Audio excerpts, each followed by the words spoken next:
Hi అండి, అందరికీ నమస్తే. Welcome back to my channel Swapnadeep visions. So ఈరోజు వీడియో ఏంటి అంటే టేస్టీగా హెల్తీగా ఒక బ్రేక్ఫాస్ట్ అయితే చేస్తున్నాను అనమాట. సో అదేంటో మీరు ఆల్రెడీ తమ్నెల్లో చూసి తెలుసుకున్నారు. సో రెసిపీకి వెళ్ళేక ముందు అయితే ఒక చిన్న రిక్వెస్ట్ అండి.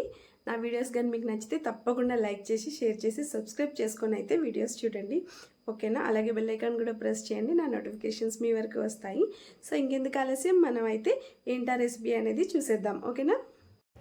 టేస్టీగా క్రిస్పీగా మనమైతే రాగి దోశలు ఎలా ప్రిపేర్ చేసుకోవాలో చూసుకుందాం. అసలు అప్పటికప్పుడు మనకు టైం లేకపోతే ఒక 5 to 10 మినిట్స్లో చేసుకునే ప్రాసెస్ అండి, విత్ చట్నీతో సహా. చాలా సింపుల్గా అండ్ హెల్తీగా కూడా ఉంటుంది. సో దీనికోసం మనమైతే ఫస్ట్ ఒక 1 to 1.5 కప్ అయితే తీసుకుందాము రాగి పిండి. అంటే రాగుల్ని నానబెట్టి రుబ్బి పులియబెట్టి కూడా చేసుకుంటారు. ఇదైతే ఇన్స్టెంట్ కాబట్టి అప్పటికప్పుడు రాగి పిండి మన దగ్గర ఉంటే సో ఇలా అయితే దోశలు వేసేసుకోవచ్చు. సో 1.5 కప్ రాగి పిండి అయితే తీసుకుందాము. దీంట్లోకి మనం కొంచెం సూజీ ఉప్మా రవ్వ ఆర్ బొంబాయి రవ్వ అలా అంటారు కదా, అదైతే కొంచెం క్వాంటిటీ తీసుకుందాము. సో దీంట్లో అలాగే కొంచెం గోధుమ పిండి వేద్దాము, ఎందుకంటే బైండింగ్ కోసం అనమాట. కొంచెం గోధుమ పిండి, అలాగే కొంతమంది దీంట్లో పెరుగు వేస్తారండి. పెరుగు ఆప్షనల్, కాకపోతే నేనైతే వేసుకోకపోతేనే మంచిదని చెప్తాను. సో దాని తర్వాత సాల్ట్ అండ్ అలాగే జీలకర్ర అనమాట. మనం కచ్చపచ్చ దంచి వేసుకోవచ్చు, రెగ్యులర్గా కూడా వేసేసుకోవచ్చు. కొంచెం జీలకర్ర ఇలా వేసేసి వీటన్నిటిని మంచిగా మిక్స్ చేసేసుకుందాము. ఉప్పు సాల్ట్ ఇవి కలిసిపోయేటట్టు. సో మిక్స్ చేసుకున్న తర్వాత దీంట్లో అయితే మనం వాటర్ అయితే యాడ్ చేసుకుందాము. యాక్చువల్గా దీన్ని చాలా గట్టిగా కలుపుకొని కూడా రెగ్యులర్ దోశలాగా స్ప్రెడ్ చేస్తూ వేసుకుంటారు. కాకపోతే నేను బాగా పల్చగా చేసి క్రిస్పీగా వచ్చేటట్టు అయితే దోశలు చేస్తున్నాను అనమాట. సో అందుకని చెప్పేసి వీటిని బాగా ఉండలు గడ్డలు లేకుండా నీట్గా అయితే కలుపుకోవచ్చు. యాక్చువల్లీ విస్కర్ ఉంటే ఈజీగా కలుపుకోవచ్చు, లేకపోతే హ్యాండ్తో కానీ గరిటతో కానీ కలుపుకోవచ్చు. గరిట కంటే కూడా హ్యాండ్ ఆర్ విస్కర్ అయితే చాలా ఈజీగా గడ్డలు లేకుండా బాగా వస్తుంది అనమాట. సో అలా నీట్గా గడ్డలు లేకుండా పిండిని అయితే కలుపుకోవాలి. చూస్తున్నారు కదా, ఎక్కడా కూడా మనకు ఒక గడ్డల్లాగా ఉండల్లాగా కూడా లేదు. సో ఇలా కలుపుకున్న దాంట్లో మనం ఇంకొంచెం వాటర్ యాడ్ చేసుకుందాము. అంటే పల్చగా కావాలి మనకి కన్సిస్టెన్సీ, ముద్దగా ఉండకూడదు. అంటే స్ప్రెడ్ చేసేటప్పుడు లావుగా వస్తాయి అన్నమాట దోశలు. అదే పల్చగా కలుపుకొని వేస్తే క్రిస్పీగా రవ్వ దోశ టైప్లో బాగా వస్తుంది అనమాట. కొంతమంది కన్సిస్టెన్సీ చిక్కగా కలుపుకొని కూడా వేసుకుంటారు. సో అలా కూడా వేసుకోవచ్చు, నో ఇష్యూ. ఇలా పల్చగా కూడా వేసుకోవచ్చండి. దీంట్లో మనం ఇంకొంచెం టేస్ట్ కోసము వెజిటేబుల్స్ యాడ్ చేసుకోవచ్చండి. ఏ ఉన్నా యాడ్ చేసుకోవచ్చు. క్యారెట్, బీన్స్ చిన్నగా కట్ చేసేసుకొని ఇలా మనం ఏవైనా యాడ్ చేసేసుకోవచ్చు వెజిటేబుల్స్. సో ఇప్పుడు చూస్తున్నారు కదా, పల్చగా ఉండాలి అండి, ఎందుకంటే ఇది పిండి కూడా కిందకి వెళ్ళిపోతుంది. సో ఇంత పల్చగా కలుపుకున్న తర్వాత దీన్ని అయితే ఒక 5 minutes పక్కకు పెట్టేద్దాము. సో ఈలోపు మనం దీంట్లోకి ఆనియన్స్, మిర్చి, కరివేపాకు, కొత్తిమీర అయితే యాడ్ చేస్తున్నాను. సో మన మిర్చి అనేది కారంకి తగ్గట్టు, కరివేపాకు కొంచెం, కొత్తిమీర కొంచెం, ఆనియన్స్ కూడా వాటికి మనకి ఎక్కువ ఆనియన్స్ కావాలనిపిస్తే ఎక్కువ వేసుకోవచ్చు. ఈవెన్ క్యారెట్ ఉన్నా ఇలాంటి వెజిటేబుల్స్ ఏ ఉన్నా సన్నగా తురిమి వేసుకోవచ్చు అండి. సో ఇప్పుడైతే మనం ఇవన్నిటిని కలిపేద్దాం. పిండిలో కలిపేసుకొని నీట్గా ఒకసారి అయితే కలిపేసుకుందాము. ఎందుకంటే ఈ ఆనియన్స్ ఇవన్నీ కూడా పిండిలో కలవాలి కాబట్టి నీట్గా అయితే కలిపేసుకుందాము.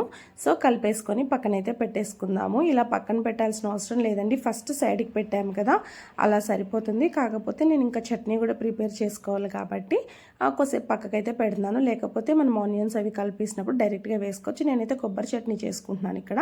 సో ఒక్కదాన్నే కాబట్టి నేను కొంచెం కొబ్బరి అండ్ మిర్చి, వెల్లుల్లిపాయ ఒక రెబ్బ అండ్ కరివేపాకు ఒక ఆకు, సాల్ట్, జీలకర్ర, చింతపండు ఇలా వేసుకోవచ్చు అండి, ఎవరి ఇష్టం వాళ్ళు. నేనైతే కొబ్బరి చట్నీ పచ్చిగానే చేస్తాను, ఓన్లీ పోపు వేస్తాను, పల్లి కూడా యాడ్ చేస్తాను. ఇవి ఆల్రెడీ నేను ఏపి పెట్టుకుంటాను ఇంట్లో. సో అదే అనమాట. కొంతమంది కొబ్బరికాయ, మిరపకాయ ఇవన్నీ వేయించి కూడా చేస్తారు. నేనైతే పచ్చివే చేసుకుంటాను, చాలా టేస్టీగా ఉంటుంది. సో అదైతే చక్కగా మిక్సీ రుబ్బేసుకొని పోపు అయితే వేసేసుకుందాము. సో దానికోసం అయితే ఆయిల్ తీసుకొని, ఇదంతా మీకు తెలిసిన ప్రాసెసే, ఆవాలు, జీలకర్ర, కరివేపాకు, ఒక ఎండుమిర్చి అయితే వేసుకుంటున్నాను టేస్ట్ కోసము. వేసుకొని అయితే పోపు అయితే పెట్టేసుకుందాము. సో ఇదంతా పూర్తిగా ఆప్షనల్ అండి. చట్నీ అనేది పల్లి చట్నీకి బాగుంటుంది, కొబ్బరి చట్నీకి బాగుంటుంది, ఈవెన్ టమాటా చట్నీ కూడా బాగుంటుందండి. ఇలా ఏ చట్నీ అయినా చేసుకోవచ్చు. నాకు కొబ్బరికాయ అవైలబుల్ ఉందని చెప్పేసి నేను కొబ్బరి చట్నీ అయితే చేసేసుకున్నాను అనమాట. సో ఇప్పుడు మనం చట్నీ చేసుకున్నాము. ఇప్పుడు నెక్స్ట్ మనం దోశలు ఎలా వేసుకోవాలో చూసుకుందాము.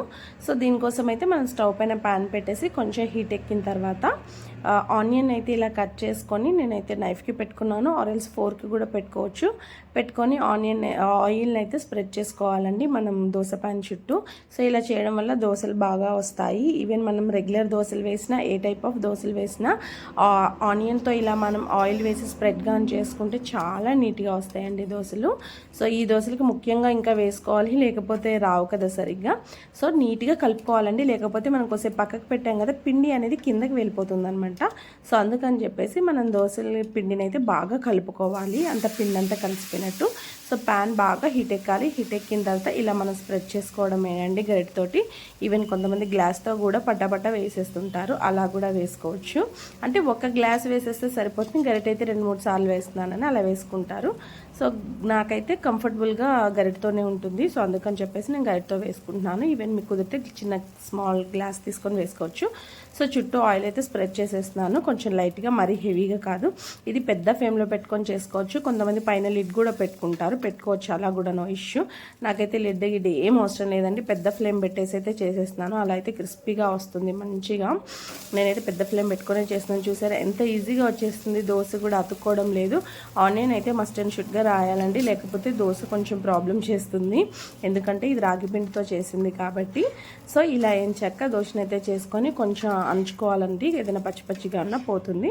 సో తీసేస్తున్నానండి ఇప్పుడైతే దోశ. సో ఇదే విధంగా ఎన్ని దోశలు కావాలంటే అన్ని దోశలు వేసుకోవచ్చు, కానీ ప్రతి దోశ వేసే ముందు మాత్రం ఇలా ఆనియన్ ఆయిల్ పెట్టి స్ప్రెడ్ చేసుకుంటేనే దోశ నీట్గా వస్తుంది, లేకపోతే మాత్రం ప్యాన్కి అతుక్కుపోతుంది.